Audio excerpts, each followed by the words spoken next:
যদি জান্নাতে নিজের খুশি মতো থাকতে চাও তাহলে দুনিয়াতে আল্লাহর খুশি মতো চলো। আবেগকে নিয়ন্ত্রণ করো এবং যৌক্তিক সিদ্ধান্ত নাও।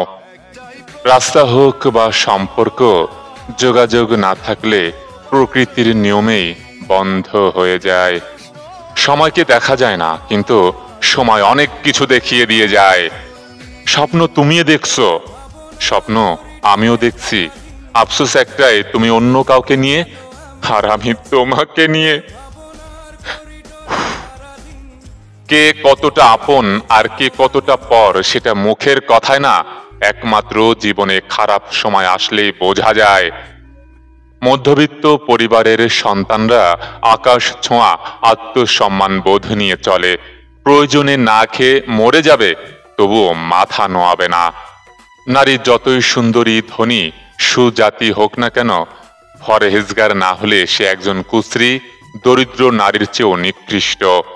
কমবয়সী নারীদের সাথে বোকা বোকা কথা বলতে থাকার নামই প্রেম। চোখের পানি ফেলে কারো আপন হওয়া যায় না, প্রমাণ আমি নিজেই। যেখানে আপনার সবচেয়ে বেশি অবদান থাকবে, সেখানে একদিন আপনার কোনো চিহ্নই থাকবে না, সবকিছু ভুলে যাবে। আজকে আমি নিজের কাছেই ক্ষমা চেয়ে নিলাম, কারণ অনেক কষ্ট দিয়েছি নিজেকে শুধু অন্যকে খুশি করার জন্য। বোন, স্বামীকে তার মা থেকে আলাদা করবেন না। মায়ের পায়ের নিচেই স্বামীর জান্নাত। মনে রাখবেন, আপনিও একদিন শাশুড়ি হবেন। দুটি জান্নাত আপনার সামনে, এক জান্নাত আপনার স্বামী, দ্বিতীয় জান্নাত আপনার স্বামীর মা। দুযুগ পর যদি দেখা হয়, এই চোখে তাকালে বুঝতে পারবে কতটা ভালোবাসি। সেদিন হয়তো বলবে, বিচ্ছেদে মন ভাঙে, দূরত্ব বাড়ে, ভালোবাসা নষ্ট হয় না। যে 1 কোটি টাকার মালিক সেও মধ্যবিত্ত। যে ঠিক মতো দুবেলা দুমুঠো খাবার জোগাতে পারে না, সেও মধ্যবিত্ত দাবি করে। তাহলে এই দেশে ধনী আর গরিব কারা? পাগল হয়ে রাস্তায় ঘুরে যারা। জীবনে কখনো কারো উপর খুব বেশি নির্ভর হওয়া ঠিক না, কারণ অন্ধকারে নিজের ছায়াও নিজেকে ছেড়ে চলে যায়। খারাপ সময়ে কাউকে আপনি পাশে পাবেন না। ভালোবাসার অনুভূতিগুলো খুব আজব রকমের হয়। কখনো কষ্টের মাঝে লুকোনো সুখ খুঁজে পাওয়া যায় না। বরণের মালা যাকে ভালোবেসে পরালাম, গভীর হাসি আর কান্নায় তার সাথে জড়ালাম।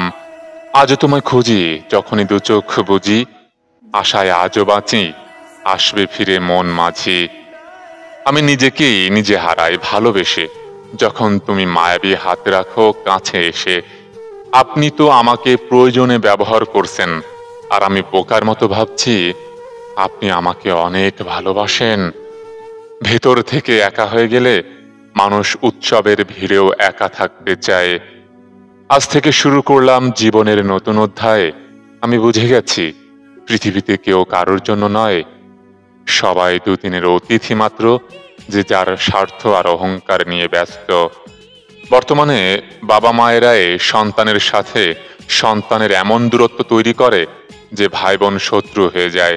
পরবর্তী প্রজন্ম তখন আর মামা খালা চাচা ফুপু চিনে না। আমি মারা গেলে কোনো অভিযোগ রেখো না, মুচকি হাসি দিয়ে বলো, আপদটা বিদায় হয়েছে।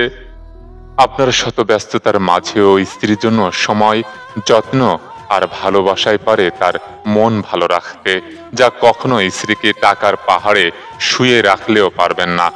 দাম্পত্য জীবনে টাকার চাইতে বেশি জরুরি দুজনের বোঝাপড়া, আন্তরিকতা আর পরস্পরের প্রতি ভালোবাসা এবং ইতিবাচক মনোভাব।